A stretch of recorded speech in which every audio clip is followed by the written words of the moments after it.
Amén. Bienvenidos, hermanos, a la casa del Señor. Bienvenida a todos, me alegro de veros. Tempranito, aquí, a las 11 de la mañana. Y antes de empezar, pues voy a pedir que os pongáis en pie y que abráis vuestra Biblia por el Salmo 9. Salmo 9. Bienvenido, Pepe, de la familia ya. Pero desde el confinamiento... Sí, había venido una vez, ¿no? Desde el confinamiento. No. Ah, la primera vez. Yo que como te veo a menudo, pues ya he venido. Lo tengo aquí amarrado y no lo veo. Además era el primero que estaba en las reuniones online.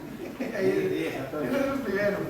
Sí, señor. Bien, pues hemos dicho a todos los que podáis abrir la Biblia por el Salmo 9.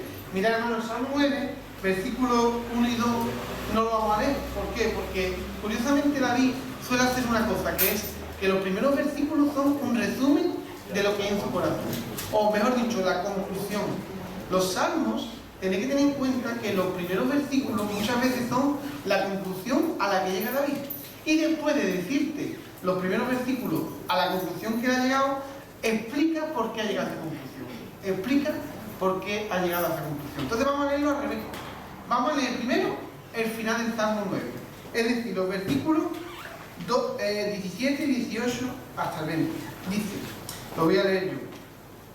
Los malos serán trasladados al Seol. Todas las gentes que se olvidan de Dios. Porque no para siempre será olvidado el menesteroso, ni la esperanza de los pobres perecerá perpetuamente. Levántate, oh Señor, no se fortalezca el hombre. Sean juzgadas las naciones delante de ti. Pon, oh Señor, temor en ellos. Conozcan las naciones que no son sino hombres. Este es el pensamiento que rondaba la cabeza de David. Se daba cuenta de que las naciones, el ser humano, todos los sistemas, sea cual sea el reino donde vivas, sea cual sea el sistema democrático, comunista, una tiranía, una dictatorial, lo que sea, al final, todos los sistemas, hermanos, ten en cuenta que todos se enorgullecen de que tienen a su pueblo mejor o peor. Pero la realidad, ¿sabéis cuál es? La realidad es que son hombres. Cualquier sistema que ha intentado de lidiar, de trabajar con la pandemia, ha fracasado. Porque mueren personas. Porque somos un cuerpo frágil. Y todos los hombres se enorgullecen de cosas. ¿Y sabéis qué pasa después? Las personas nos damos cuenta de que somos vulnerables. Dice el texto, teman, dice, pon, oh Señor, temor en ellos. Ahora mismo, tú sales a la calle, ¿hay en la gente temor por el coronavirus? No lo hay, no lo hay. Pero lo peor no es eso. Lo peor es que no hay temor por Dios. Temor por las cosas de Dios. Porque si no temen a un virus que de verdad es letal, sobre todo por las personas que más queremos, padres, madres, abuelos, ¿cómo van a temer a Dios que no lo ven? Y esa es la situación del hombre hoy en día. No hay temor de Dios. No hay ni temor por el prójimo. Por eso dice el texto mismo, no para siempre será olvidado el menesteroso, ni la esperanza de los pobres perecerá. No para siempre. El salmista tiene una esperanza de que cuando Dios reine, ahí sí que no va a haber pobre. Ahí sí que de verdad no va a haber menesteroso. Y cualquier sistema comunista, hay pobre, hay pobreza. Lo que pasa es que no es de 1 o 2 o de 4, puede ser extendida a todos. Y cuando hay capitalismo, hay pobreza, no. Sueldos mediocres, condiciones laborales que son ruinas. Al final hay pobreza en cualquier sistema del hombre. Pero esta no es la conclusión del salmista. Vamos un poquito a la mitad. ¿Qué dice en la mitad del salmo? Fíjate el versículo 9. ¿El Señor qué será? ¿De quién? Del pobre. El Señor será el refugio del pobre. Refugio para el tiempo ¿de qué? De angustia. En ti confiarán los que conocen tu nombre, hermano. Tú lo has conocido esta mañana. Tú lo has conocido. Tú puedes decir esta mañana que tú has conocido el nombre del Señor. Es decir, tú conoces al Señor. Y puedes confiar en Él. Puedes confiar en Él, sea cual sea el tiempo. Por cuanto tú, oh Señor, no desamparaste los que te buscaron. Hermano, si tú buscas al Señor de todo tu corazón, ¿sabéis qué pasa? Voilà, no es un milagro, es una promesa de Él. Le encuentras. Le encuentras. Si tú le buscas, le encuentras. Cantad al Señor que habita en Sión, publicad entre los pueblos sus obras. El salmista, después llega a la conclusión de los que el pobre, el menesteroso, el que clama a Él, lo encuentra y Él se le ayuda y Él es su refugio, Él es su ayudador. Este dice, pues cantar. No sé como las otras naciones, no seáis como las otras naciones que ni temen a Dios y se creen que ellos por ser hombres son capaces de no ser así. Y de ahí vienen los dos primeros versículos. Tú y yo hemos conocido el nombre del Señor, tú y yo sabemos lo que es que el Dios sea nuestro refugio en la pobreza o en la dificultad o en la angustia. Tú y yo sabemos lo que es temer a Dios. Por tanto, ¿qué nos toca a nosotros? Como dice el salmista en el versículo 1 y 2. Te alabaré, Señor, con todo mi corazón. Contaré que todas tus maravillas, hermano. Dios ha hecho maravillas en nuestras vidas. Amén. Tantas maravillas. Amén. Cántala, cuéntalas. Dice el versículo 2, me alegraré y me regocijaré. ¿En quién? En ti. Cantaré a quién? A tu nombre, oh Altísimo. Canta al Señor, hermano, porque lo hemos conocido, Él se lo merece y no hay nadie que sea nuestro refugio como nuestro Dios. Bendito sea el Señor. Amén.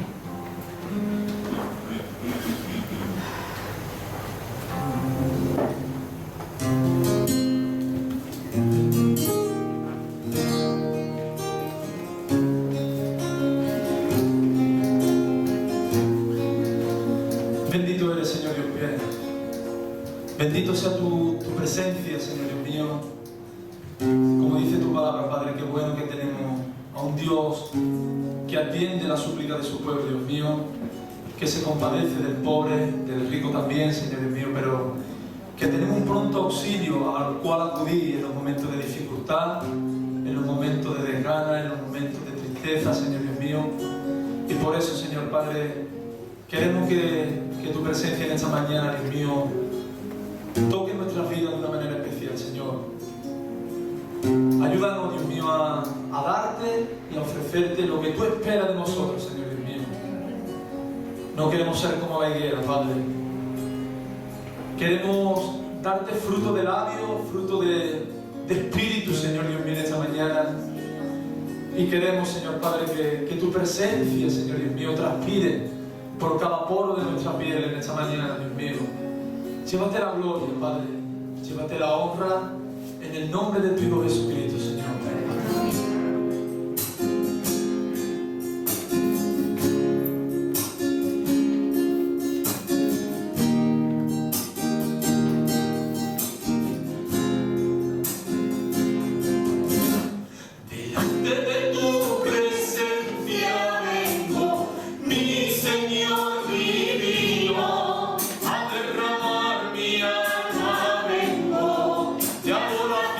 Tú eres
grande y victorioso Dios.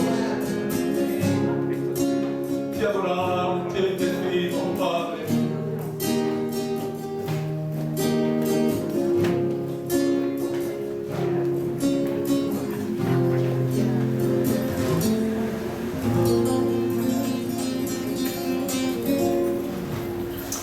Bendito eres, Señor Dios.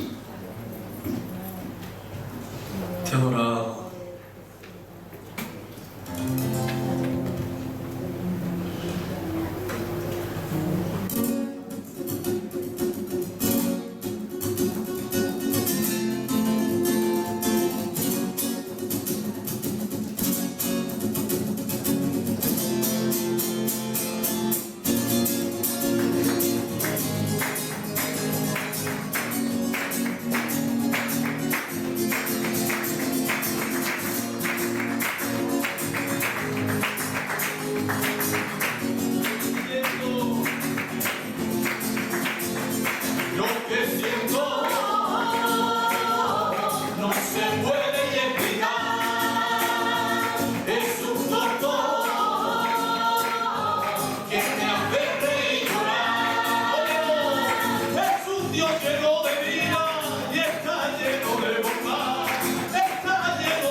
Santo, Dios mío. Gracias por cuidarnos toda la semana, Dios mío. Gracias por nuestra familia, gracias por nuestros hermanos. Gracias por esta alabanza tan preciosa que podemos levantarte, Dios mío, hacia ti, hacia tu trono de gracia. Gracias porque tú lo mereces. Tú eres santo y eres, Dios mío. Gracias por proveernos a cada uno de mis hermanos y a mí, Dios mío, porque tú no nos dejas, Dios mío. Esta palabra de promesa y de verdad, Dios mío, y tú no dejas ningún palabra. Gracias. Y te bendigo en esta mañana y te digo que te debe la gloria y la honra en tu nombre. Amén.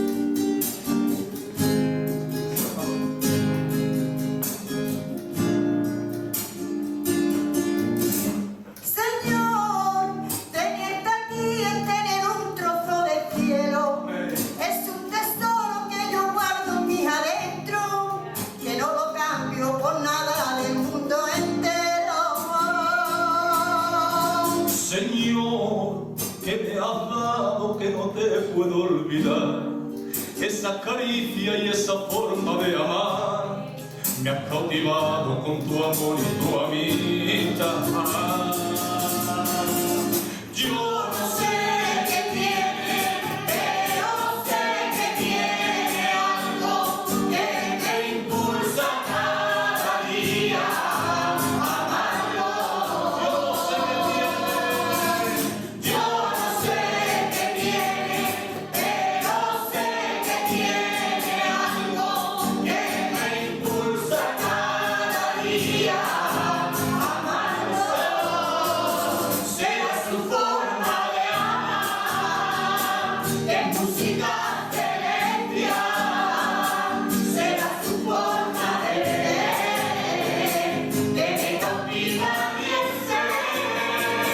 Será su forma de amar, en música celestial. Será su forma de ver, que me cautiva mi ser. Aleluya. Señor, alguna vez te he intentado olvidar y me has hablado en mi mente al despertar. Me has cautivado con tu amor y tu amistad. Porque has invadido totalmente el corazón y en mi vida todo ha sido confusión. Y que no puedo vivir lejos de tu amor. Yo no sé qué tiene, pero sé que tiene algo que me impulsa cada día a amarlo. Yo no sé qué tiene, pero sé que tiene algo que me impulsa cada día a amarlo. Será su forma de amar, que es música celestial. Será su forma de ver, que me cautiva mi ser.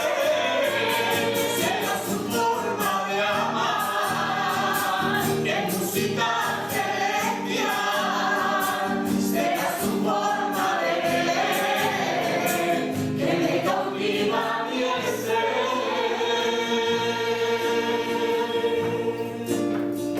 Será su forma de amar, que es música celestial. Será su forma de ver, que me cautiva mi ser.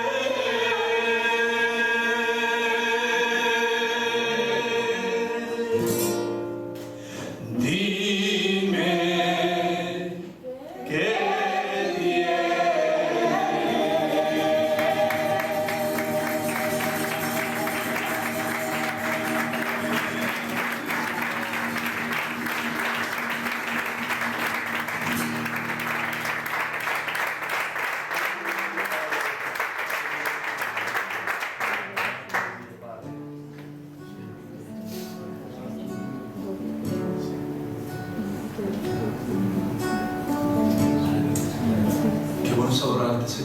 Decirte, Señor, en esta mañana que estamos enamorados de ti, Señor. Amén. Que no hay nadie ni nada como tú, Señor. Gracias por el privilegio de estar aquí juntos los hermanos, alabando y glorificando tu nombre, Señor. Reconociendo que no hay Dios como tú, que no hay amor como el tuyo, Señor, y que fuera de ti, Señor, no hay nada ni somos nada, Señor. Gracias por esta semana que tú nos has dado, por el trabajo, por la paz, por el gozo, por la alegría, por el amor, por la unidad, por la amistad, por todo, Señor. Gracias, gracias, gracias, en el nombre de Jesucristo. Amén. Amén. Que tú eres, Señor.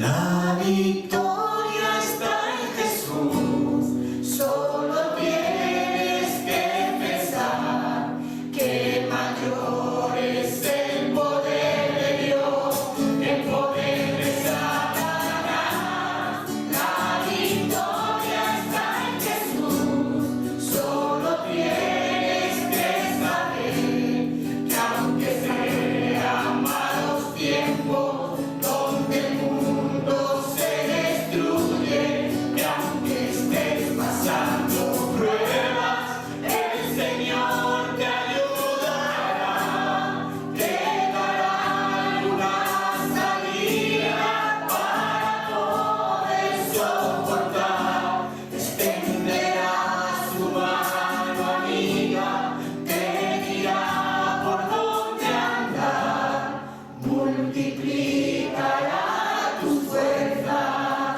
y te consolará.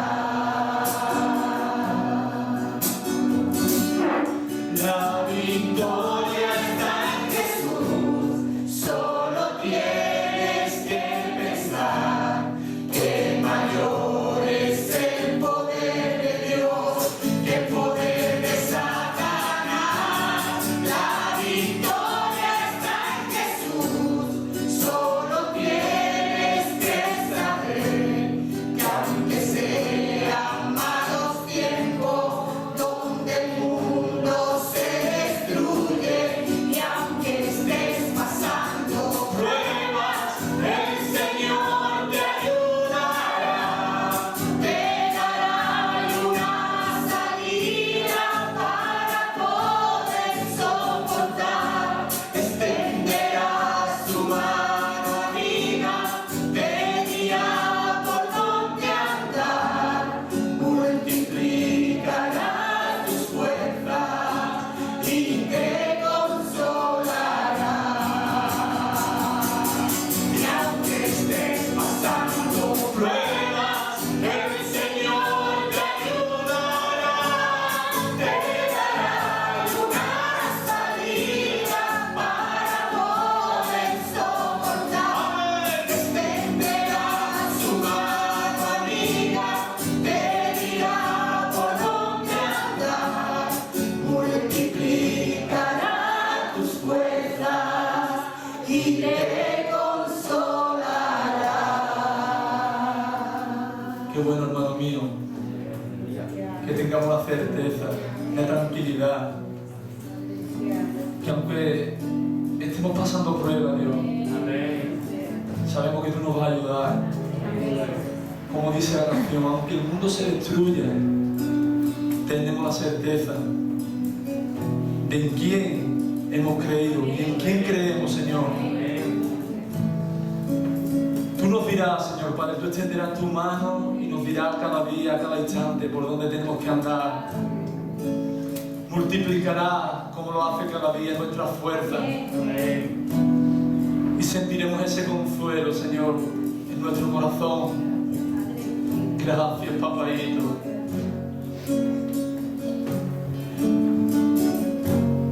Y aunque estés pasando pruebas, el Señor te ayudará, te dará una salida para poder soportar, extenderá su mano amiga, te dirá por dónde andar.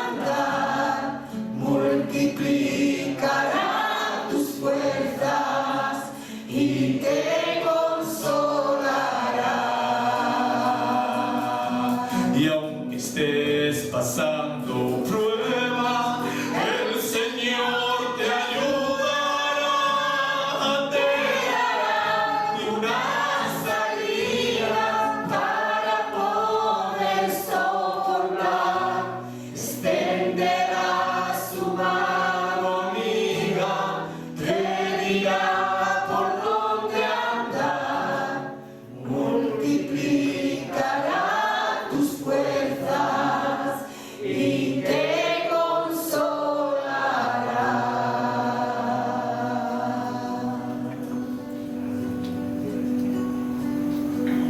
Bendito sea tu nombre, Dios mío, esta mañana, Padre. No puedo estar callada porque son cosas grandes y maravillosas las que tú has hecho con nosotros. Dios mío. Gracias a lo más grande que nos ha dado libertad del pecado, que nos ha dado la libertad de tener esa vida eterna. Gracias, Jesús de Nazaret, porque tu sangre no ha sido derramada en balde, sino que tu sangre tiene poder. Para todo lo que estamos cantando, porque aunque pasemos por pruebas, aunque pasemos por circunstancias que nosotros no sabemos, pero que tú sí sabes, Señor. Pero tú estás siempre ahí, Señor. Siempre estás ahí ayudándonos, fortaleciéndonos, animándonos y levantando nuestras vidas, Dios mío, porque muchas veces, Dios mío, necesitamos de esa fuerza y de eso que tú sabes mandar, Dios mío, que es de tu Espíritu Santo para ayudarnos en todo lo que necesitamos, Señor. Gracias, Dios mío, te doy, Padre. Muchas gracias, porque aunque he pasado muchas pruebas, pero en Cristo Jesús lo he vencido todo. Muchas gracias, Señor. Y sé que también todos los que están enfermos, también, Dios mío, tú vas a seguir sanándolos. Amén. Como hay tantos como hay enfermos, Señor, en tu pueblo, Señor. Tu promesa son fiel y verdadera. Tú lo que dices lo haces, Señor. Y tú has prometido estar con nosotros todos los días, Dios mío. Y ya eso es un gozo de saber que tú estás con nosotros todos los días de nuestra vida. Dios mío, por eso te damos las gracias. Y yo te doy las gracias, Señor. Gracias. Sigue tú obrando conforme a tu voluntad. Muchas veces no entendemos las cosas, pero tenemos que aceptar tu voluntad, Señor.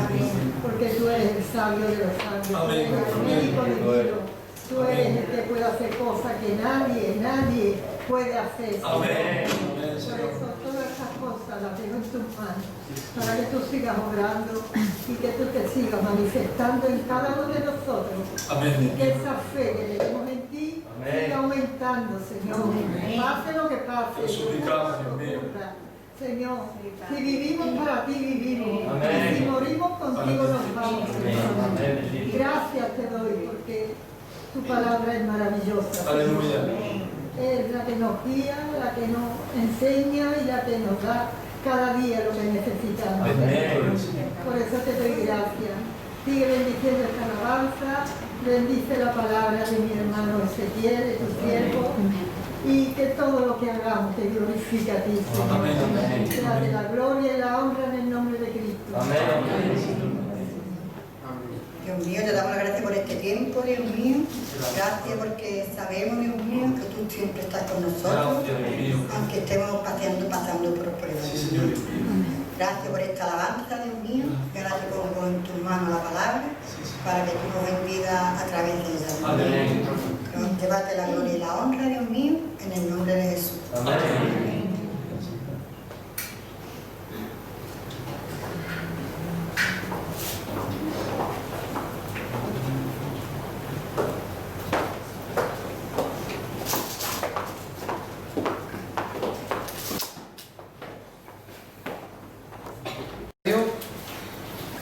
Por Colosenses capítulo 2.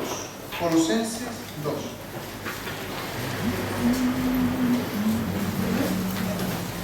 En la epístola de Pablo a los hermanos que habitaban en Colosas. Colosenses capítulo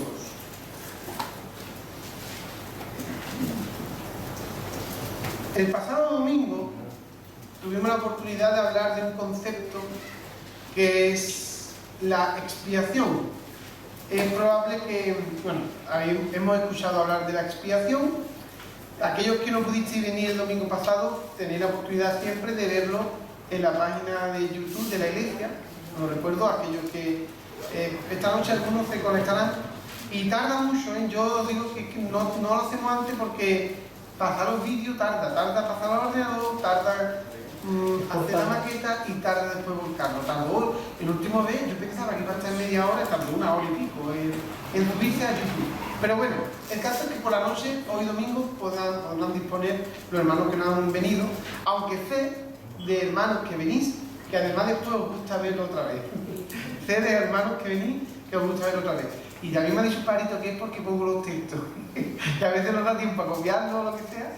A veces digo algunos textos que no digo dónde están, pero que en la grabación sí la pongo.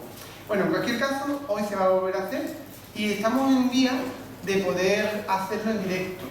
Todavía no lo hemos podido hacer, pero ya tenemos la primera condición para hacerlo en directo, que es que gracias a Dios ya está instalado el internet. Ahora ya es cuestión de que nos hagamos con un equipo, son 2 aparatos que hacen falta, y ya entonces a través del ordenador se podrá hacer todo en directo. En cualquier caso, bueno, estar aquí es mejor o no es mejor. Esto es como las clases, los niños siempre han dicho no queremos ir al instituto y ahora se han dado cuenta lo que es tener que hacer tareas sin ir al instituto, ahora se han dado cuenta. Poquitos los hay que le ha venido mejor, que aprovechan mejor el tiempo, pero son poquitos. El resto normalmente se viene abajo.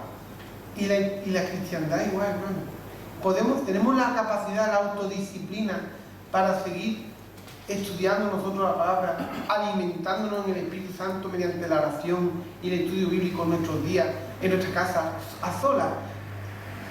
Podemos, pero no tenemos todo el hábito. Y sobre todo una cosa fundamental, somos iglesia.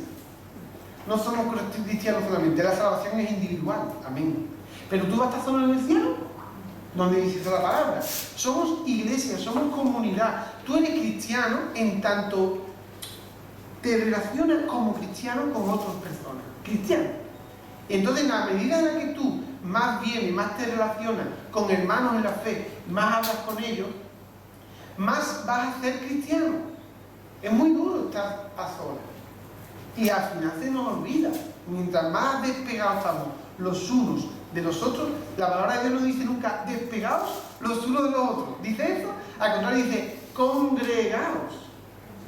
Entonces, es verdad que durante 3 meses, por obligación, nos han despegado. Pero gracias a Dios teníamos las conexiones de online. Que al mes de estar desconectados empezamos a reunirnos. Algunos no podían conectarse porque no tenían suficiente datos.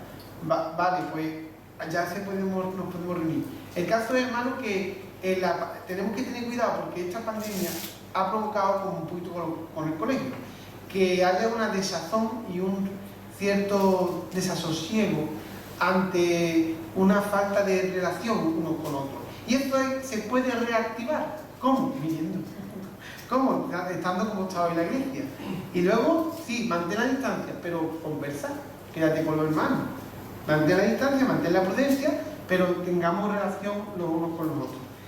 De aquí a poco, hermanos, nos vamos a reunir para más cosas, porque mientras no nos digan lo contrario, nosotros debemos de ir por fe y también con el temor del Señor a preocuparnos de la salud. Entonces hay que mantener las medidas, pero hay que ir adelante, no podemos quedarnos ahí parados.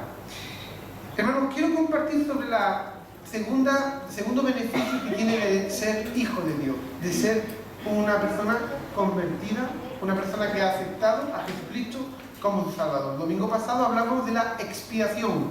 La expiación pone el énfasis, pone el dedo en un problemita que tú y yo teníamos. Y tenemos todavía una lucha contra eso, pero antes era un problemón y ahora es un problemita. Y antes era un problemón. ¿Cuál es el problema que había antes que nos mataba? El pecado. La expiación es el sacrificio de Jesús por tus y por mis pecados. Esa es la expiación. El sacrificio de Jesús, que como dijimos, hicimos énfasis en 2 cosas. Fue un sacrificio voluntario. Él se ofreció, puso su vida, se puso a sí mismo de dentro, le salió de adentro, lo quería hacer por amor a ti y a mi hermano. Y en segundo lugar, lo puso todo, se derramó entero, lo entregó todo por nosotros. Derramó su sangre, su cuerpo fue inmolado, que es destruido, y de ahí la relación con la Santa Cena. Hoy vamos a hablar del segundo concepto, que es la redención. La redención. Hermanos, son 8: expiación, redención, reconciliación, regeneración, adopción, justificación, santificación y donación. Y el segundo de ellos es la redención. ¿Qué significa redimir? Según la RAE, o redención. Redención es el acto de redimir, acto de rescatar o sacar de la esclavitud al cautivo mediante precio. Repito, acto de rescatar o sacar de la esclavitud al cautivo mediante un precio. Eso según la RAE.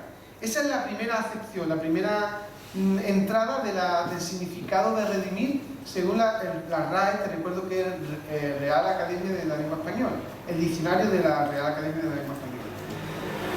Y la quinta acepción del redimir significa poner término a un vejamen, dolor, penuria u otra adversidad o molestia. Poner término, es decir, poner fin, acabar con una penuria, un dolor, una enfermedad, una adversidad o un vejamen. Vejamen significa todo eso. Es decir, poner fin a algo bastante negativo de tu vida. Entonces, redimir. No, tú y yo en esta mañana podemos decir que esas dos acepciones, que esos dos significados se han dado.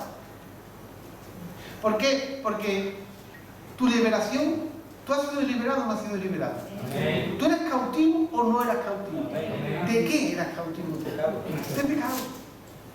¿Y tú eras esclavo o no eras esclavo? ¿Y lo han pagado el precio o no han pagado el precio? Amén. ¿Y qué precio? ¿Y qué precio? ¿Verdad? ¿Y han acabado con tu penuria? ¿Han acabado con esa situación, con tu adversidad? ¿Han acabado con lo que de verdad importa o no han acabado? ¿Han acabado o no? Cristo te liberó del pecado. Te liberó del pecado. Y ese es un concepto que todavía a veces no lo tenemos asimilado. Por eso Pablo insiste tanto, y las epístolas generales también, de que estáis libres. Que estáis libres. ¿Qué hacéis? ¿Qué hacemos? ¿Qué hacemos volviendo otra vez? Si somos libres. Entonces es una cuestión de creer en la palabra, hermano. Es una cuestión de creer en la palabra y de asimilar lo que Dios nos dice en su palabra. No lo digo yo, lo dice la palabra de Dios. La palabra de Dios, el concepto de redención, incluye, por un lado, o rescate, es un concepto ligado íntimamente al concepto de salvación. Muchas veces dice redención, sinónimo de salvación. Ha sido redimido, ha sido salvado. Y ese concepto, hermano, se puede traducir como redención, también como liberación de la esclavitud o salvado de un peligro. En sentido literal, indica que es un rescate. La palabra litrosis, que es la palabra que se utiliza en el griego, es un rescate. Ha sido rescatado. ¿Quién es rescatado? El que está en un apuro, que está a punto de ¿qué? De morir. Si es rescatado económicamente, está a punto de caer en la bancarrota. Si es rescatado de un incendio, está a punto de ser quemado. Si es rescatado de un ahogamiento en el mar, un salvavidas, es rescatado de no ahogarte, de no hundirte. El concepto, ¿dónde está el énfasis de la palabra redención? Si la palabra expiación pone el énfasis en lo que nos gobernaba, en el pecado, la palabra redención, ¿sabes por dónde pone el énfasis? En tu estado anterior. Tu estado anterior. Si has sido rescatado, es que antes estabas que no lo contaba. Iba de besito allá. ¿Y ahora? ¿Esta es la situación ahora? No. Ahora no. Ahora has sido rescatado. Pon el énfasis en la situación en la que estábamos antes. Y se nos olvida a veces. Se nos olvida a veces, hermano. Se nos olvida la cantera donde fuimos arrancada. Se nos olvida la situación en la que estábamos antes. Se nos olvida. Y ahí pone el énfasis, ahí pone el dedo en la llaga esta palabra, redención. Pero hay dos formas de redimir. Hay dos formas de redimir en la palabra de Dios en el Antiguo Testamento. La palabra redención se utiliza en el Antiguo Testamento en el concepto del Goel. ¿Qué es el Goel? Goel viene de Gaal. Gaal es liberar, significa liberar. Gaal. Y Goel es el liberador. El liberador. ¿Quién era el Goel? ¿Os acordáis de la historia de Ruth y Noemí?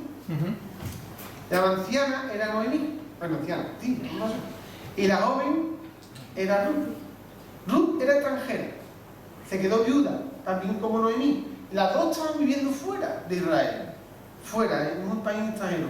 Ruth vivía en su país de origen. Pero cuando se quedaron sin marido, tanto Noemí como Ruth, la suegra con su nuera, lo tengo que pensar porque yo me volví con estas cosas. La suegra con su nuera vuelven a Israel. Cuando vuelven a Israel, la nuera tiene que buscarse a la bisabuela porque antiguamente no había ni pensión, ni contributiva, ni no contributiva, ni nada de nada. ¿Quién mantenía la casa mediante el trabajo? Los hombres. Es que no había hombres, se habían muerto. El padre y el hijo. Así que, ¿y quién podía trabajar? ¿Quién estaba en condiciones de trabajar? La nuera. Y la nuera, como baña ella, se va al campo y recoge las espigas que sobran, porque era una costumbre en Israel de permitir eso. No todos los israelitas lo permitían, solo los que cumplían la ley de Dios. Y Booz, el dueño del campo, que era un hombre justo conforme en ese sentido, la vio y no solamente le permitió hacer eso, sino que además le cayó en gracia como esa mujer recogía las espigas, de manera que le aconsejaron, la suegra le dijo, mira, pues ¿qué pasa? A esto y esto, que no te metes en la cuadrilla. La cuadrilla no entra cualquiera, la cuadrilla no entra cualquiera. Ahora, ¿quién manda la cuadrilla? El que manda. Y el que manda vio el tema y vio que era una mujer esa para adelante y dijo, no te preocupes, no te vayas, que lo que estás haciendo no está mal, sino que vas a trabajar mañana, no te va a faltar. Pero este hombre no solamente quedó ahí la cosa, sino que además no se fió solamente para trabajar en su campo, sino se fió como mujer, porque estaba el hombre sin mujer. Vamos, que acabó casándose con ella. Pero ¿qué ocurre? Que había una ley. No podía casarse con una viuda cualquier hombre que pusiera a sus ojos en ella, por muy buena que fuera, o tenía que rescatarla, es decir, tenía que asumir, acogerla y mantenerla el pariente más cercano a esa mujer. Y como los judíos eran muy exquisitos en ese tema de seguir la genealogía de quién procede, cuál es su padre, su madre y cuál es la familia, de qué tribu es, pues le correspondía a otro hombre asumir el rescate de esa familia. El rescate, claro, eran dos bocas, eran dos bocas que alimentar. Que tú dices, bueno, donde caben tres, pero en aquella época no es como hoy, y cualquiera a lo mejor no podía. Y tenía que tener voluntad de rescatarla. Pues fueron a la familia más directo. Booz se interesó porque no podía saltarse la ley de Dios. El familiar más directo tenía que rescatarla. Fue hacia él, delante de los ancianos de la ciudad, y dijo, yo digo que esta mujer te corresponde a ti rescatarla. ¿La va a rescatar? Y dice, no. Entonces había una señal del zapato, soltaban el zapato como diciendo, yo no la voy a rescatar. Y a partir de ahí Booz, que era el siguiente en la línea de familia, sí podía rescatarla. Y lo hizo todo bien, conforme a la ley de Dios, para poder ser el Goel de Ruth y de Noemí, el rescatador. Y diréis, ¿de qué la rescató? Bueno, a ver, Ruth tenía capacidad de trabajo y demás, pero unas dos mujeres, que en el futuro sin hijos, anciana, que aunque Ruth fuera joven, con el tiempo, en aquella época, Dios preveía todas esas situaciones y hacía la manera, conforme a la ley de Dios, de que no quedaran desamparadas, sino que fueran rescatadas de esta manera. E incluso si no rescataba a nadie, Dios ¿qué dice? ¿Con quién está? ¿Cuál es la verdadera religión? El cuidar a las viudas y a los huérfanos. Y Dios dio leyes para atender a todas estas personas. Pues bien, el concepto de Goel es el rescatador. Y en este caso fue Booz el que rescató, mediante la ley de Dios, a esta mujer. En el Antiguo Testamento solamente podía rescatar un familiar. Y Dios es el Goel de Israel. Dios es el Goel de Israel, porque ¿quién sacó a Israel de Egipto? ¿Quién? Dios. ¿Y qué familiaridad había entre Dios e Israel? ¿Qué relación había de familiaridad? Su padre, pueblo. ¿Quién llamó a Abraham?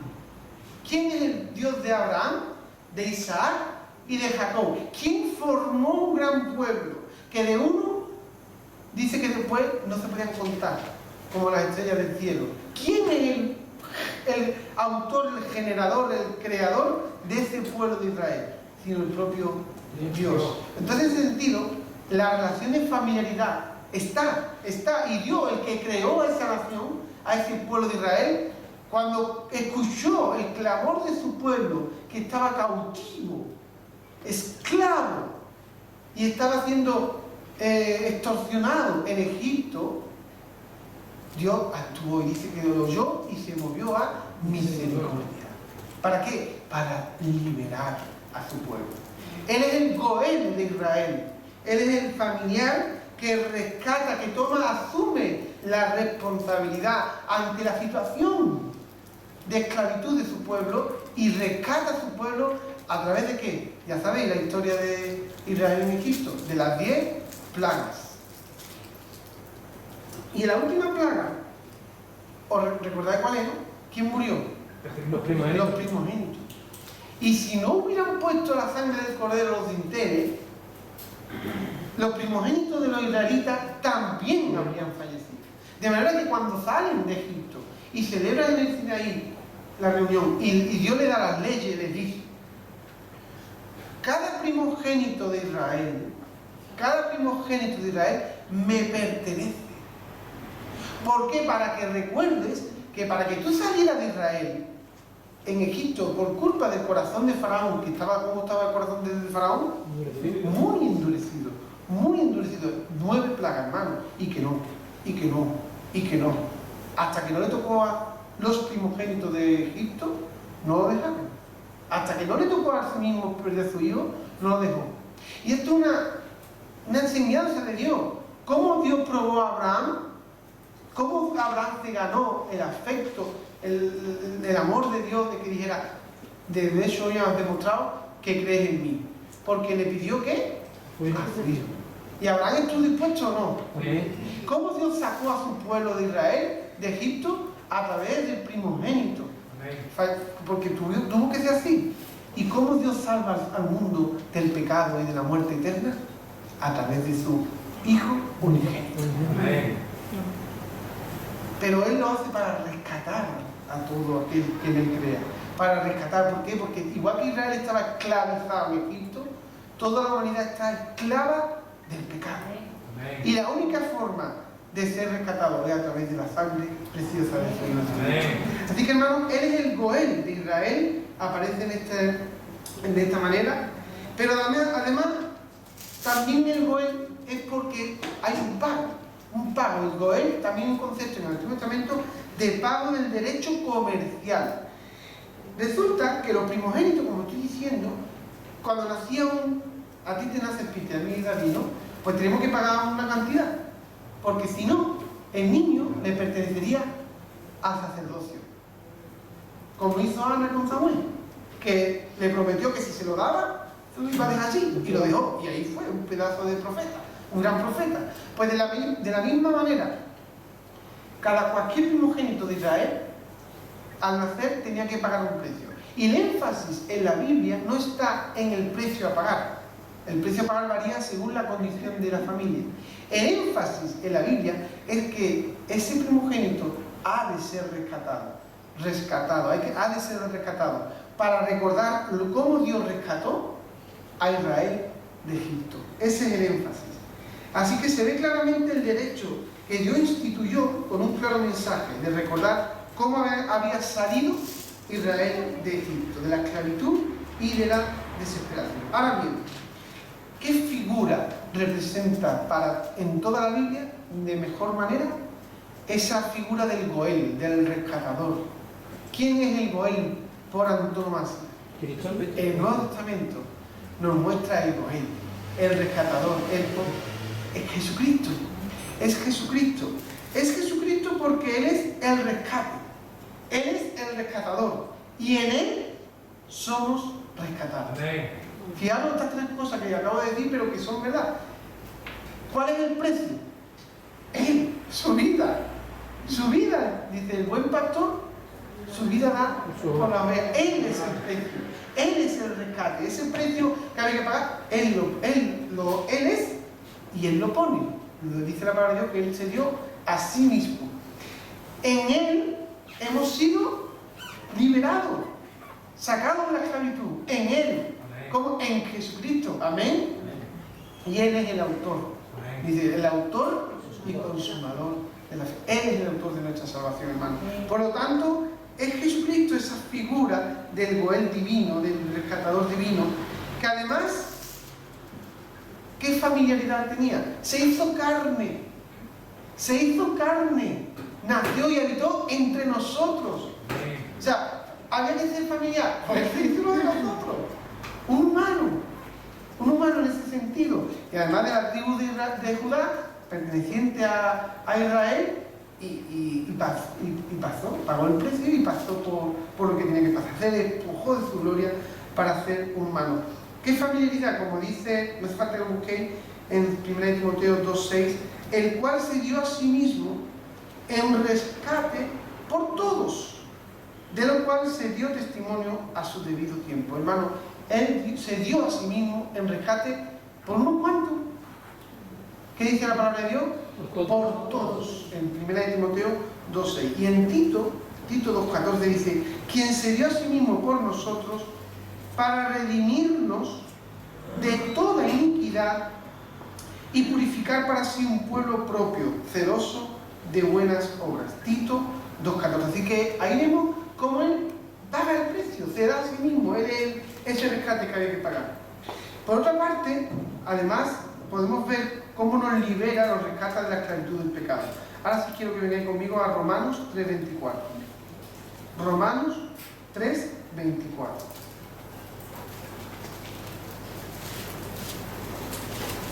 Luego iremos con Colosenses. Podéis poner un guardapágina. Romanos 3:24.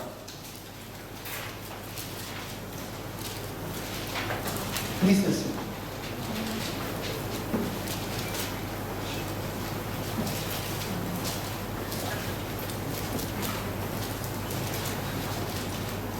Aquí viene la palabra literalmente. Siendo justificados gratuitamente por su gracia. ¿Mediante qué? La redención que es en Cristo Jesús. Hermano, la redención que es en Cristo Jesús ha pagado el precio. Por eso dice justificado gratuitamente. A ti, tú no puedes poner nada para salvarte. Tú no puedes poner nada para salvarte. Quien lo pone es Dios. Ahora tú tienes que aceptar ese regalo. Tú tienes que aceptar ese regalo. Porque esa justificación tú no te puedes justificar delante de Dios. Por mucho que tú hagas, tú no te puedes justificar delante de Dios. La justificación le corresponde a Dios en su gracia. En su gracia Dios, ahora, te corresponde que arrepentíos y creer en el Evangelio. Creer. Así que hermano, eres justificado gratuitamente por su gracia y eres redimido.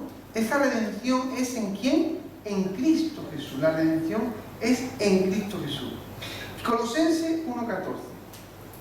Colosenses 1:14. Nos dice así la palabra de Dios.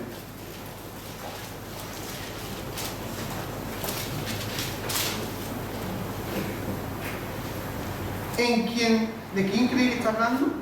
De Jesucristo. En quien tenemos redención por su sangre. El perdón de pecado, hermano. El perdón de pecado. Se nos olvida a veces que la losa del pecado nos mataba. Nos mata. Es decir, si tú no estás en Cristo, estás muerto. Y en Cristo eres libre de ese pecado, de esa losa. Eres libre de ese pecado. Tenemos redención por su sangre, hermano. Por eso la sangre de Jesucristo tiene poder. Tiene poder. Libera. Redime. Rescata. del precio del pecado de la muerte. Y Primera de Pedro 1:18, Primera de Pedro 1:18.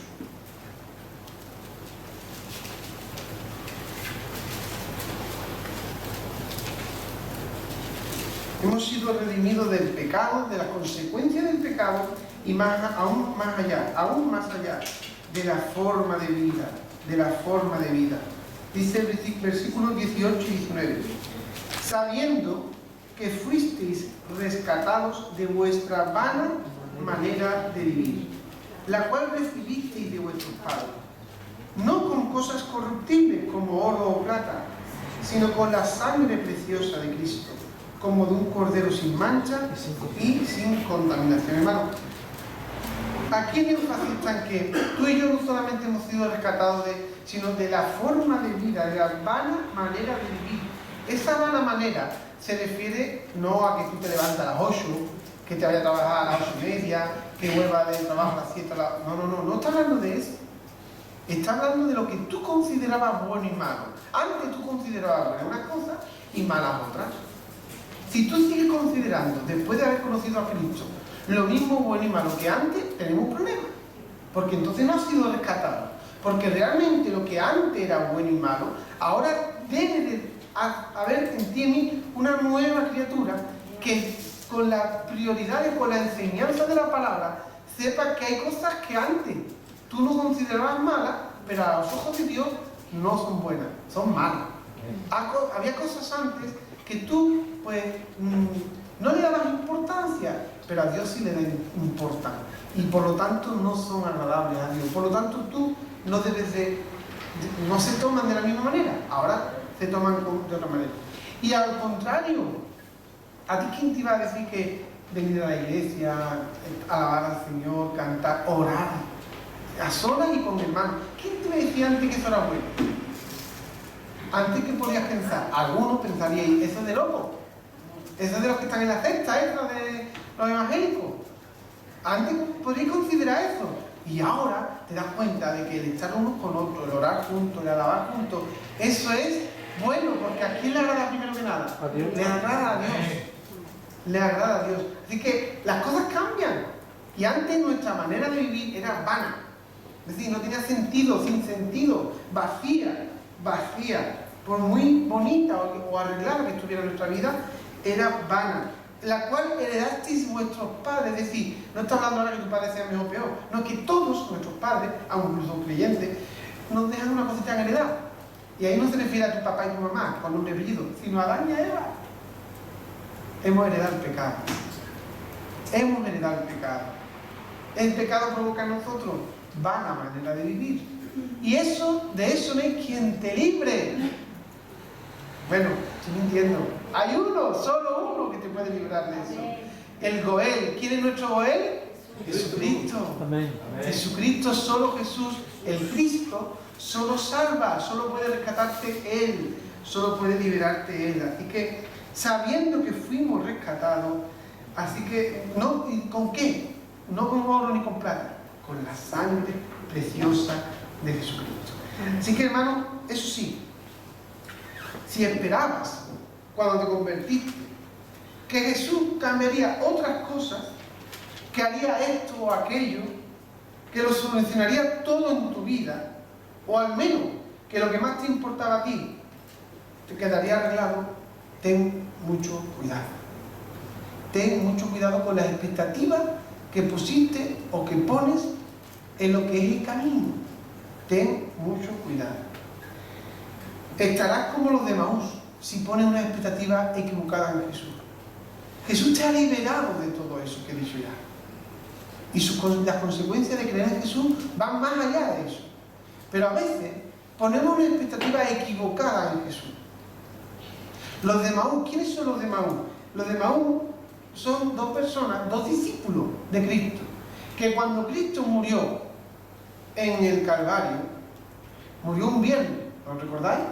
El día de Pascua, se celebraba el viernes.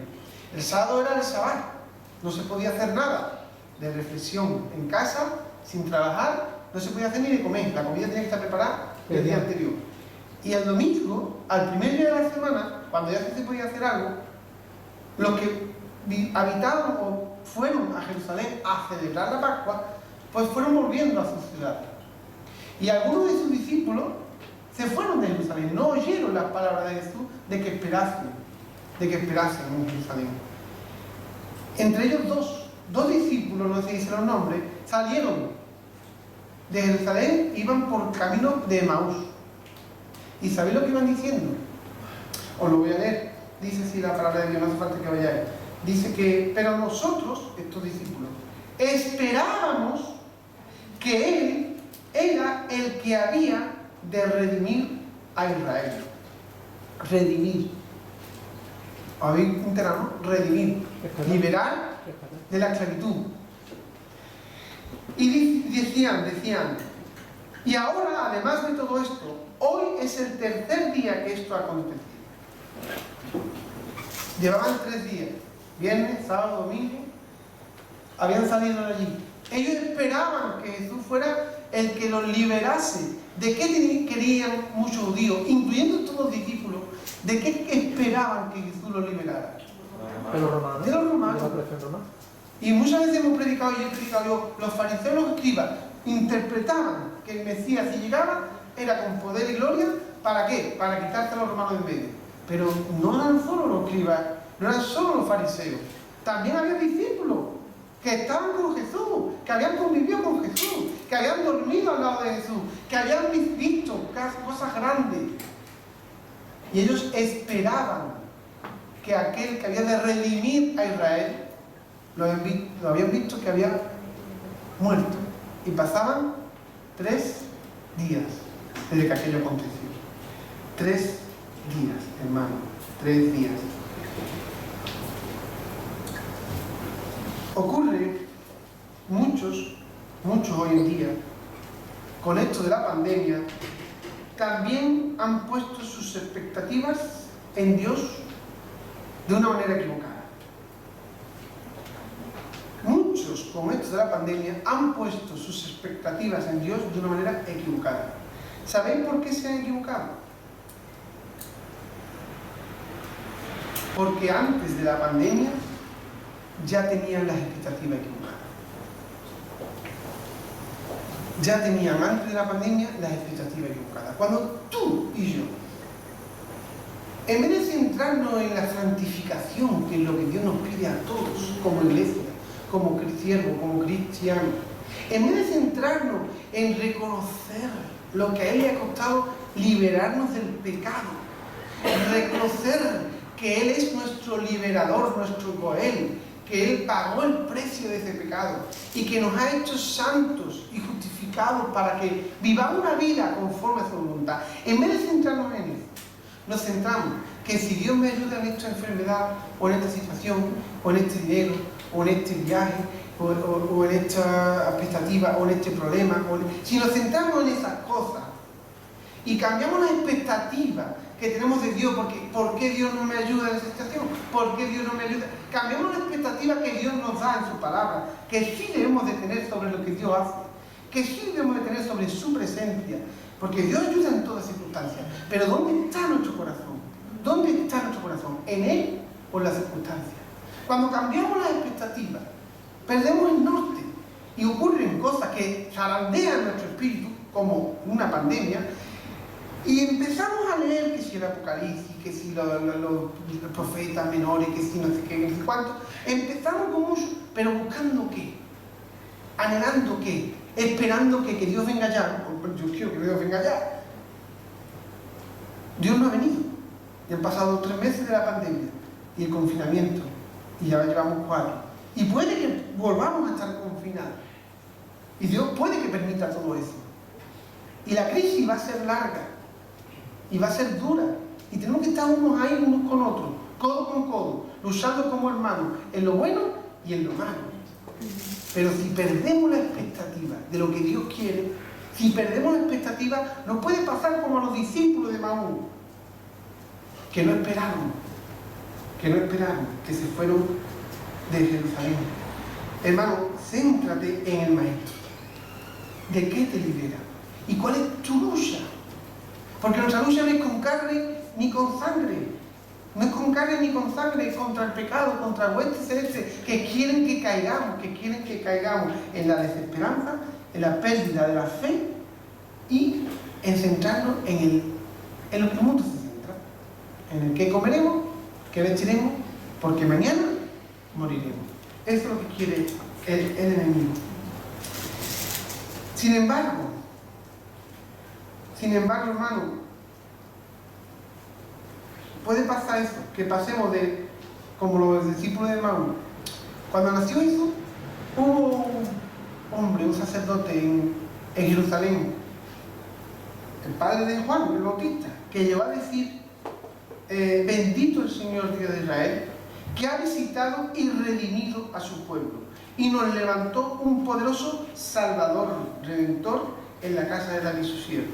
O la profetisa Ana, que dijo, Ana, presentándose en la misma hora, daba gracias a Dios y hablaba del niño a todos los que esperaban la redención en Jerusalén. Redención, redimir. Todo el rato esperaban que se redimiese el pueblo. Pero ¿qué es redención? Como he dicho, unos alaban a Dios porque va a haber redención, pero los otros, los discípulos de Maús, pierden la confianza porque Cristo no los ha redimido como ellos esperaban. Y esto me recuerda al pueblo de Israel cuando fue sacado de Egipto. ¿Qué le prometió Dios? Le prometió liberación de la esclavitud. ¿Amén? Le prometió carne, le prometió buena fortaleza, le prometió ollas llenas en medio del desierto. No. ¿Qué le prometió? Le dijo a Faraón, deja salir a mi pueblo para que venga y me adore. Y le pidió a su pueblo, yo os llevaré a la tierra prometida donde fluye leche y miel. Eso se lo prometió y eso lo cumplió Dios. Pero en medio del desierto, ¿qué dijeron una y otra vez los israelitas? Ojalá. Porque allí atrás teníamos siempre una lucha entre lo que Dios promete y lo que el hombre quiere. Y Él lo que promete es lo que de verdad necesitamos. Lo que de verdad le convenía al pueblo era salir de la esclavitud. Y a veces el ser humano prefiere ser esclavo mientras que tenga carne en la olla. Y tú y yo somos de la misma carne. Por eso yo traigo esta palabra, porque aunque somos liberados del pecado, hermano, pero seguimos siendo humanos. Seguimos siendo humanos con todos nuestros defectos, con todo lo que eso conlleva. Que a veces uno puede, habiendo sido liberado de la esclavitud del pecado, habiendo sido liberado, a veces uno prefiere la olla de carne de la esclavitud. Y eso es donde tenemos que incidir en esta mañana. Reconoce, recuerda, valora de dónde te ha sacado el Señor. Lo que supuso para Él que Él sea el Redentor que te liberó del pecado, te rescató. ¿A dónde irías tú y a dónde podríamos ir si nos enfangáramos todavía con ollas de carne de esclavitud de Egipto? ¿A dónde iríamos? Por lo tanto, reconociendo eso, dejemos atrás, reflexionemos. ¿Cuál ha sido el problema? ¿Dónde está el fallo? Los de Maús podrían apuntar a otros. Seguramente los de Maús podrían decir, no se esperaba lo de Judas. Eso fue un palo grande. El Señor iba avisando, pero ¿ustedes creen que los 12 apóstoles, pero los 11, se enteraron muy bien de que Judas iba a ser el que lo iba a traicionar? Muy bien no, porque yo creo que Pedro, si se hubiera enterado bien, Pedro no lo dejaba escapar. ¿Ustedes imagináis la escena? Que Pedro se entere y se toma conciencia de lo que va a pasar. No le da palo, no le daría palo. Si iría para Judas, vamos. No se estaban enterando muy bien y Jesús estaba anunciándolo, profetizándolo. Pero como ellos tenían todavía el entendimiento velado, no se estaban enterando ni de que Jesús iba a morir en breve. Y Jesús le estaba diciendo, orad conmigo. ¿Y qué le pasaba? No se estaban enterando, hermano.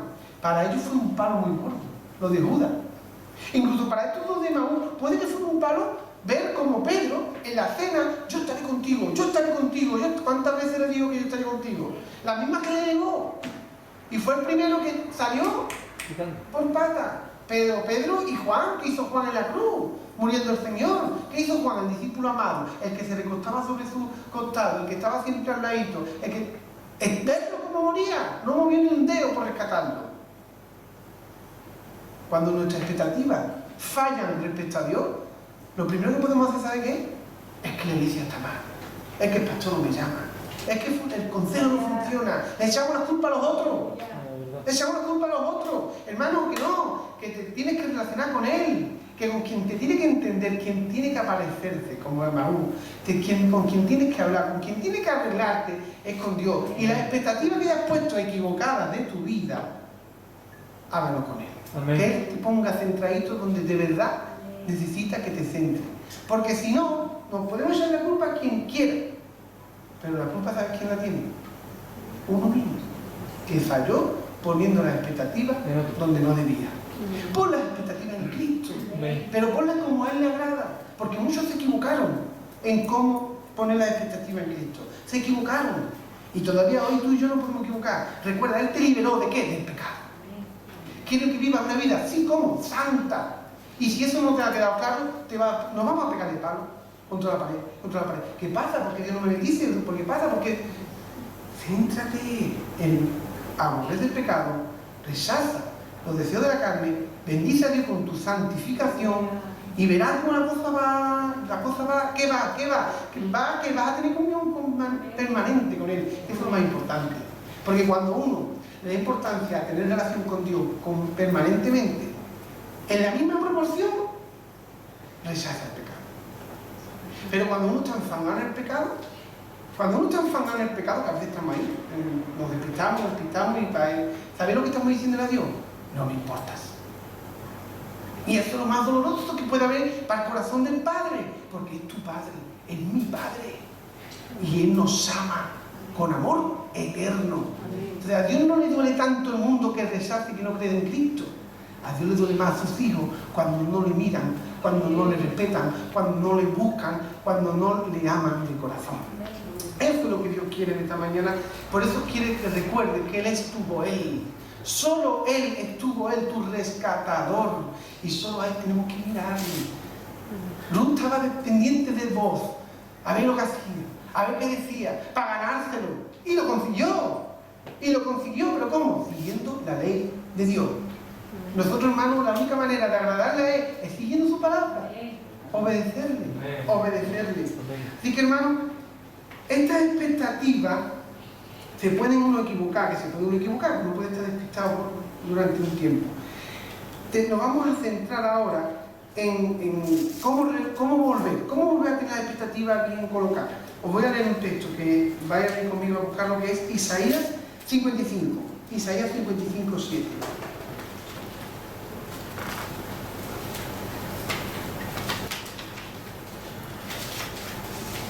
Isaías 55, versículos 7, 8 y 9. Esto es palabra para el pueblo de Israel.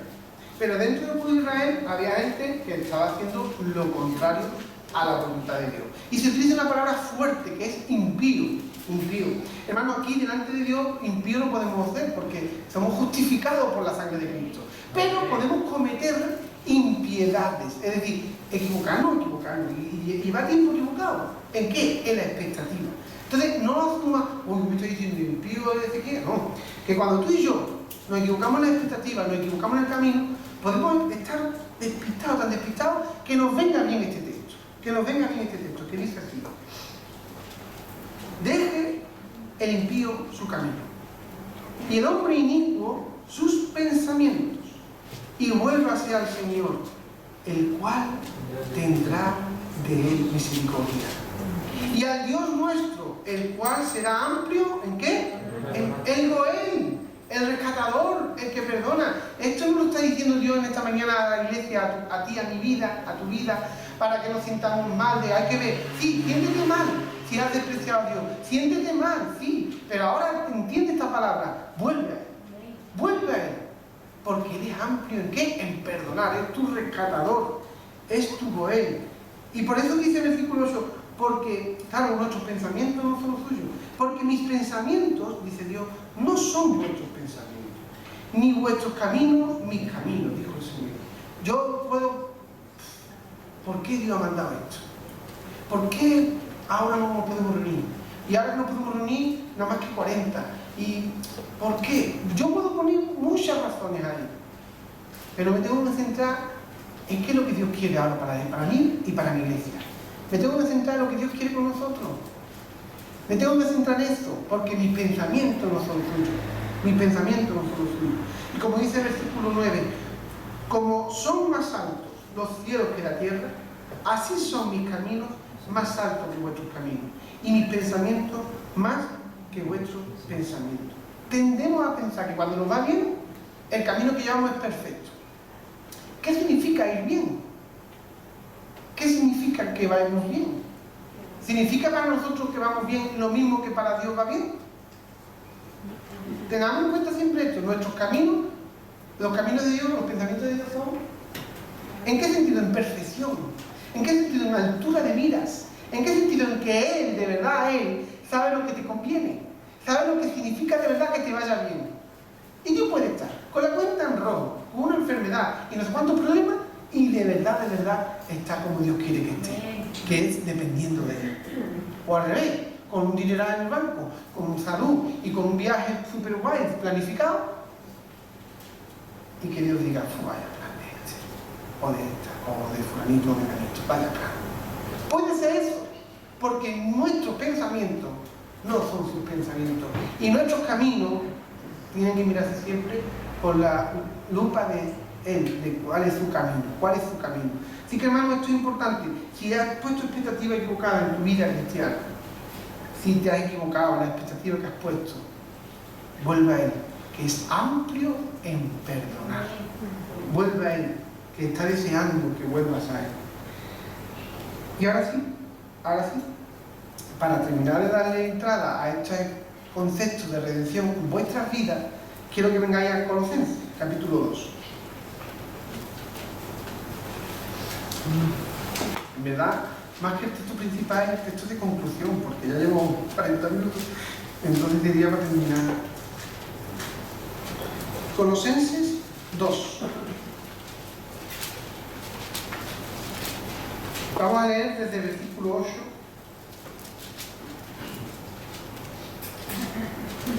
Desde el versículo 6. Desde el versículo 6 en adelante.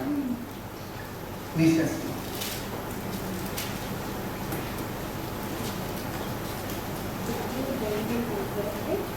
Vamos a darle una lectura primero y después lo explico. Vamos a leerlo de manera antífona. Hace tiempo que no lo leemos así. Así tenemos que trabajar la lectura y la concentración. Yo leo el primer versículo y vosotros el siguiente. Y así sucesivamente, ¿vale? Hasta el 15. Recordad que el 15 es el último, no leáis el 16. El 15, bueno, de todas maneras el 16 me tocaría a mí. Entonces yo leo el primero, ustedes el siguiente y así. Vamos cambiando. Empezamos. Por tanto, de la manera que habéis recibido al Señor Jesucristo, andad en Él. Arraigados y solidificados en Él y confirmados en la fe, así como habéis sido enseñados, abundando en acciones de gracias. Mirad que nadie os engañe por medio de filosofías y huecas sutilezas, según las tradiciones de los hombres, conforme a los rudimentos del mundo y no según Cristo. Porque en Él habita corporalmente toda la plenitud de la deidad. Y vosotros estáis completos en Él, que es la cabeza de todo principado y potestad. En Él también fuisteis circuncidados con circuncisión no hecha humana, a pesar de vosotros el cuerpo pecaminoso carnal, en la circuncisión de Cristo. Sepultados con Él en el bautismo, en el cual fuisteis también resucitados con Él, mediante la fe en el poder de Dios que le levantó de los muertos. Y a vosotros, estando resucitados en la resurrección de nuestra carne, os dio vida juntamente con Él, perdonándoos todos los pecados, anulando el acta de los decretos que había contra nosotros, que nos era contraria, quitándola de en medio y clavándola en la cruz. y despojando a los principados y a las potestades, los exilió públicamente, triunfando sobre ellos en la cruz. Amén. Hermano, hasta aquí la palabra del Señor. Aleluya. Primer versículo que hemos leído, el 6. De la manera que habéis recibido al Señor Jesucristo, andad en Él. Nos está recordando, hermano, ¿tú cómo recibes al Señor Jesucristo? Con gozo, ¿no? Con alegría, ¿no? Con obediencia, ¿no? Con primer amor, ¿no? Cuando tú recibes al Señor Jesucristo, ¿cambia tu vida o no cambia tu vida? Amén. ¿Y está en lo que tiene que estar o no está en lo que tiene que estar? Pues dice, pues así, sigue andando. Sigue andando. Eso es difícil, hermano. Pero es lo que Dios nos pide. Y cuando pide algo, es imposible. Cuando lo pide, ¿qué podemos hacer? En el nombre del Señor, todo es posible. Amén. Así que si te pide esto de que andes como recibiste al Señor, anda como lo recibiste. ¿Te acuerdas cuando tú lo recibiste? ¿Cuántos años hace de eso? ¿Y qué? ¿No te decía el pastor o alguien, esto no te lo gusta el Señor? ¿Y tú qué hacías? Oh, ¿te lo tomaban en serio o no te lo tomaban en serio? Pues sigamos, andar en Él, de la manera que recibiste al Señor Jesucristo, andar en Él. Hay que seguir. Siguiente versículo, dice el versículo 7, arraigados y sobreedificados, ¿en quién? En Él. Confirmados en la fe, así como habéis sido enseñados, abundando en acciones de gracia. Fíjate cómo dice, arraiga en Cristo. ¿Y sobreedifica en qué? Puedes sobreedificar tu vida sobre muchas cosas, pero sin Cristo no es la razón, si Cristo no es la justificación, si Cristo no es el motivo, no es eso, ¿sabes qué va a pasar? Que eso no llega al cielo. Todo que un hombre sobreedifique que no sea de Cristo, pasará por fuego. Y la barasca, el heno, todo lo que estorba, se queda aquí. La que tú edifiques que no sea en Cristo, se va a quedar aquí y no vas a atesorar para el cielo. Dice el versículo 8, mirad que nadie os engañe. Hermano, es muy importante esto. No nos dejemos engañar, ni por este mundo, ni por tu propio corazón, ni por nada que no sea por Cristo. No te dejes llevar por nada que no sea por Cristo. El texto lo dice claramente. Y no, al final, y no según Cristo. Fijaros cómo pone muchas cosas. Filosofía, hueca sutileza, tradición de los hombres, rudimento del mundo. Mira, puedes poner tantas cosas, pero da igual. Lo importante no es lo de cosas que te pueden engañar o hacer perder el norte. Lo importante es qué es lo que te va a hacer encontrar el norte. ¿Qué es lo que te va a hacer colocarte como Dios le agrada? ¿Qué es lo que te va a ayudar de verdad a tener las cosas en su justa medida? ¿Qué es lo que da la ponderación, lo que de verdad vale cada cosa? ¿Qué es lo que hace eso? Cristo. ¿Qué es más importante? ¿Esto o lo otro? Bueno, tenemos ya la palabra. ¿Qué dice Cristo? Entonces todo eso lo da Cristo. Y si tú de verdad estás en Cristo, pues de verdad pregúntatelo. ¿Qué es lo importante? Porque eso lo da Cristo. Y lo demás, rudimento, el mundo, lo que tú llevas aprendido, cuidado, ponlo en duda, a la luz de la palabra y siempre según Cristo. Y el siguiente versículo nos dice, el versículo 9, porque en Él habita corporalmente toda la plenitud de la deidad. Y vosotros estáis como completos en Él, que es la cabeza de todo principado y potestad. Hermano, eres suficiente para saber lo que es bueno, para saber lo que necesitas, para saber hasta dónde tienes que llegar, para saber cuándo tienes que dejarlo. Para todo, Él es suficiente. Él dice que estamos completos en Él. Y si tú eres una persona insatisfecha con la vida, que te faltan muchas cosas, que plantéatelo, que entonces no estás en Cristo, como Él quiere que estés. Como Él quiere que estés. Si tú estás en Cristo como Él quiere que estés, vas a estar completa, vas a estar completo, vas a estar completa, porque eres tu Redentor, el que te pagó el rescate, y tú ya no estás en la lista de, ¿sabéis qué hay dos listas, no? No es la de los parados y la de los activos, no. Más importante que esta, como tú piensas, la lista del paro, no. Hay dos listas. ¿Cuáles son las dos listas que hay? ¿El libro de la vida? Esta, el libro de la vida. ¿Y dónde está? Bueno, esa es la lista buena. Esa es la lista buena, porque la otra lista es los que no están en el libro de la vida. Los que están en el libro de la vida ¿qué va a pasar? ¿Qué va a pasar? ¿Iremos a la vida eterna? Estaremos con Cristo por la eternidad. Estaremos con Cristo por la eternidad. Y en esa es la lista que hay que estar. En esa es la lista que hay que estar. Así que, hermano, dale importancia. Dale importancia, porque eso es lo que de verdad te va a hacer valorar lo que es el camino en Cristo, el caminar en Cristo. Así pues, dicho esto, nos centramos en el versículo 13 al 15, que dice así: y a vosotros, estando muertos en pecados y en la incircuncisión de vuestra carne, os dio vida juntamente con Él, perdonándoos todos los pecados. Esta es la acción de rescate. Esta es la acción de rescate, versículo 13. Esa es la acción de rescate más importante que a ti y a mí nos ha podido pasar. Que tú y yo, reconozcámoslo, estamos como muertos. Estamos muertos, como dice el versículo 13. Estamos muertos ¿en qué? En pecados. Muertos en pecados. ¿Y qué más dice? Y en la incircuncisión de vuestra carne.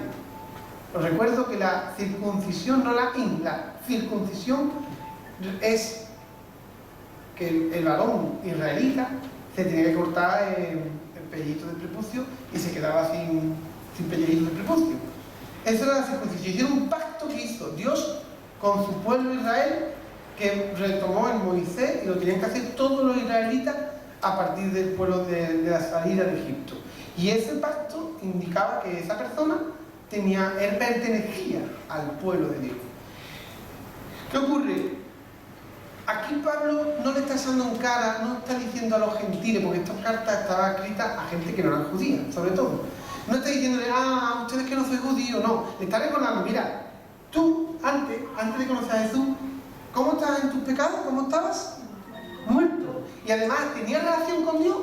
¿Tú tenías relación con Yahvé, el Dios único y verdadero? ¿Tú tenías relación con Adonai, el Señor de señores? Ninguna. Eso significa incircuncisión de la carne. Es decir, aunque los judíos no estén en la verdad, aunque los judíos no son salvos por ser judíos, pero tenían una relación. ¿A través de qué? De la Torá. A través de la palabra de Dios, a través de los sacrificios. Tenían una relación. Insuficiente, sí, pero tenían una relación. Y el gentil ni tenía relación por no pertenecer al pueblo judío, y encima estaban los pecados muertos. Aunque Pablo recuerda que también el judío estaba muerto en los delitos y pecados. ¿Por qué? Por cuanto todos pecaron y están destituidos de la gloria de Dios. Pero en cualquier caso, hermano, tú y yo, antes de conocer al Señor, estábamos muertos y no teníamos relación ninguna con Dios. O mejor dicho, no teníamos la relación que Dios quiere que tengamos. Pues tú podrías ir a la iglesia, tú podías orar, pero no es lo mismo. Y ahora hemos sido rescatados por su sangre. Por eso dice el versículo 13, estando así muertos y en la incircuncisión, os dio vida juntamente con Él, perdonándoos todos los pecados. Hermano, esa es la bendición, que ahora nuestros pecados han sido perdonados, todos los pecados. Anulando, dice el versículo 14, anulando el acta de los decretos que había contra nosotros. Ese acta se refiere a un escrito a mano. El acta es un escrito a mano. Sí, el enemigo sabe o quiere poner delante de Dios que nosotros perfectos no somos, al contrario. ¿Y la lista de pecados? ¿Cómo será la lista de pecados? Cuando vamos al supermercado y llevamos la compra llena, ¿cómo sale el ticket? ¿Cómo sale el ticket, A mí en Carrefour ya no me sale, porque yo he puesto hace tiempo lo de sin papel. Pero en otros sitios sí. Y cuando compro un buen carro, eso se queda en pañales. ¿Y quién podrá pagar eso? ¿Quién podrá rescatarte de eso, hermano? ¿Quién está preparado y dispuesto? ¿Quién es el único que puede, de verdad, limpiarte de todo ese acta? Porque sepa que ese acta, esa lista, puesta a mano por el enemigo, dice la palabra del versículo 14, anulada. Está anulada. Créetelo, anulada. Él lo ha hecho. Anulando el acta de esos decretos, que nos será contraria a Él, que está diciendo, no está conforme a tu voluntad. El enemigo se empeña. Pero es que es verdad. Es que no podemos decir que es mentira. Es que tú y yo, ¿qué podemos decir tú y yo ante Dios con respecto a nuestros actos? ¿Podemos ocultar el acta? ¿Podemos romperla? ¿Podemos borrarla? No, solo por la sangre de Cristo. Amén. Solo por creer en Jesucristo y confiar que Él nos libera, que Él nos rescata. Solo de esa manera, ese acta queda anulada. No vale para nada. No vale para nada ese acta, que nos era contraria. Quitándola de en medio, ¿veis? Quitándola de en medio, ya no nos estorba entre Dios y nosotros. Lo que hay en medio es los pecados. Es ese acta de pecado que teníamos que no nos dejaba tener relación con Dios. Entre Él y nosotros era como el velo, impedía el acceso al lugar santísimo, pero esto era mucho peor que el velo. Esto era un acta de pecado enorme.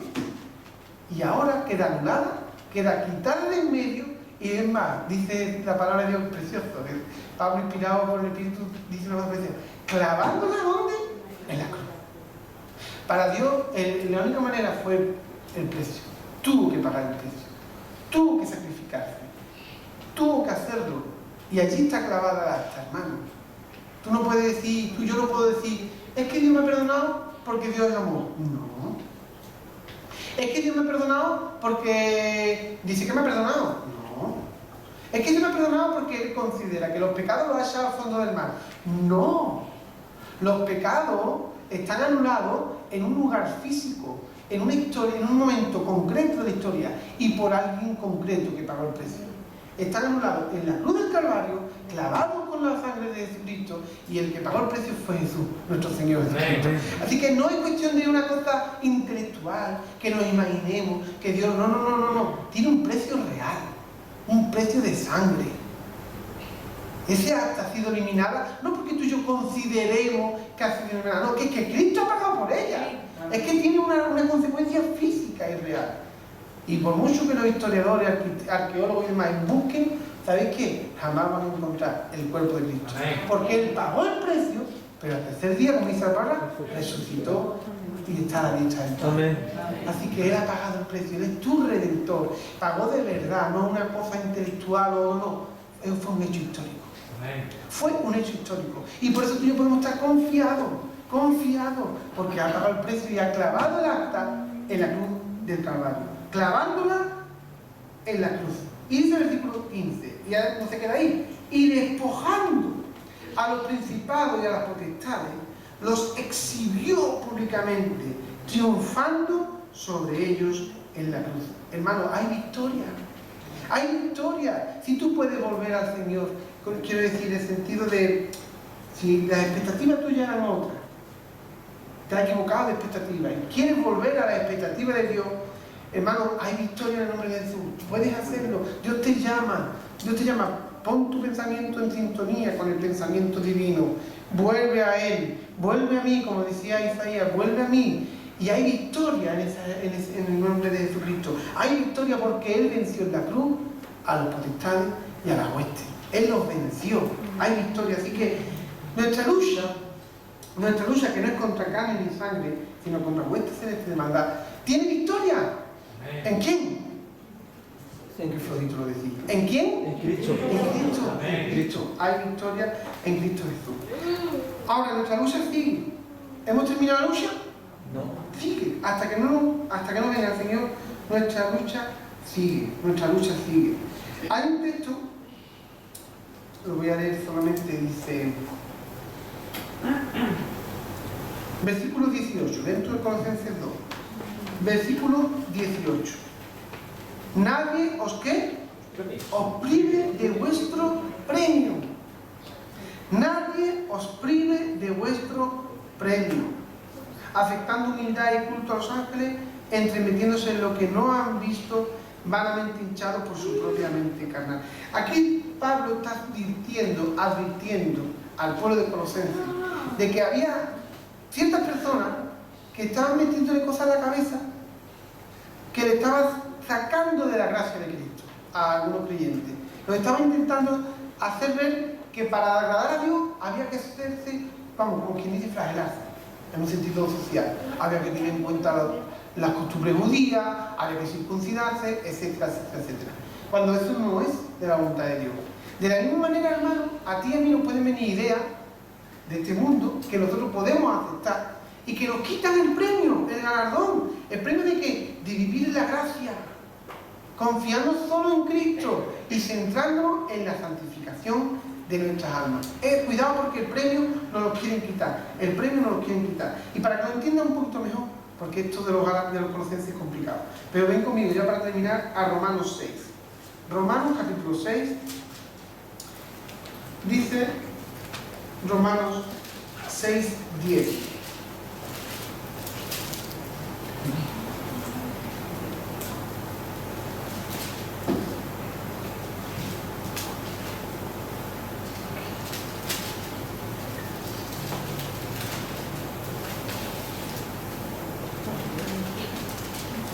¿De qué nos ha rescatado Cristo? ¿De qué nos ha rescatado? ¿Nos ha liberado de qué? Del pecado. Del pecado. Y de la muerte eterna que conlleva el pecado. Del pecado, por tanto, la consecuencia, la paga del pecado es la muerte. Pues nos ha liberado del pecado. Y eso aún a veces no lo tenemos asimilado. Y Pablo, inspirado de nuevo por el Espíritu Santo, en Romanos 6, 10 y 11 nos dice así: porque en cuanto murió, está hablando de Cristo, al pecado murió una vez por todas, mas en cuanto vive, para Dios vive. No reine pues el pecado en vuestro cuerpo mortal, de modo que lo obedezcáis en sus concupiscencias. Así que, hermano, bueno, y dice el versículo 11, hermano, así también vosotros consideraos como muertos al pecado, pero vivos para Dios en Cristo Jesús, Señor nuestro. En conclusión, hermano, si tú quieres tener la expectativa adecuada en Cristo Jesús y lo que Cristo Jesús quiere y puede hacer por tu vida en medio de la pandemia y de lo que venga, métete este texto en la cabeza. ¿Para qué Cristo te ha rescatado? Para que tú, muerto al pecado, ahora vivas ¿para quién? Ya no somos siervos del pecado. Amén. Amén. Antes lo éramos. Antes éramos esclavos del pecado. Y estábamos bajo la potestad de las tinieblas. Pero ahora somos libres del pecado. Pero ahora ¿de quién somos siervos? ¿De quién? De Cristo. De Cristo. De Dios. Por eso el versículo 15 en adelante dice: ¿qué pues? ¿Pecaremos porque no estamos bajo la ley sino bajo la gracia? En ninguna manera. ¿No sabéis que si os sometéis a alguien como esclavos para obedecerle, sois esclavos de aquel a quien obedecéis, sea del pecado para muerte, o sea de la obediencia para justicia? Pero gracias a Dios que aunque erais esclavos del pecado, habéis obedecido de corazón a aquella forma de doctrina a la cual fuisteis entregados. Y libertados del pecado, vinisteis a ser siervos ¿de qué? De la justicia. De la justicia. ¿Y quién es la justicia? ¿Quién es el poder? ¿Quién es la sabiduría? Sino Dios mismo, nuestro Señor Jesucristo y el Espíritu Santo. ¿Amén? Amén. Así que, hermanos, como conclusión, ya como Dios nos ha liberado y rescatado del pecado, pero ahora pertenecemos a Él. Ahora somos de Él. ¿Por qué? Porque Él ha pagado el precio. Hay un esclavo en venta y tú pagas el precio. Y lo liberas de eso que lo tenía en venta. Pero al liberarlo, ese esclavo, ¿a quién pertenece? Al nuevo comprador. Y el nuevo comprador, ¿sabe lo que te dice? Eres libre. Pero ahora, ¿eres libre para hacer lo que quieras? Tienes libertad. Tienes libertad. Podemos tomar decisiones, acertadas o equivocadas.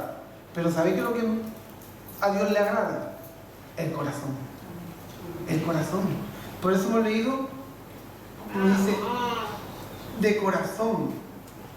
Pero gracias a Dios que aunque eréis esclavos del pecado, habéis obedecido, ¿qué? Versículo 17 estoy, versículo 17.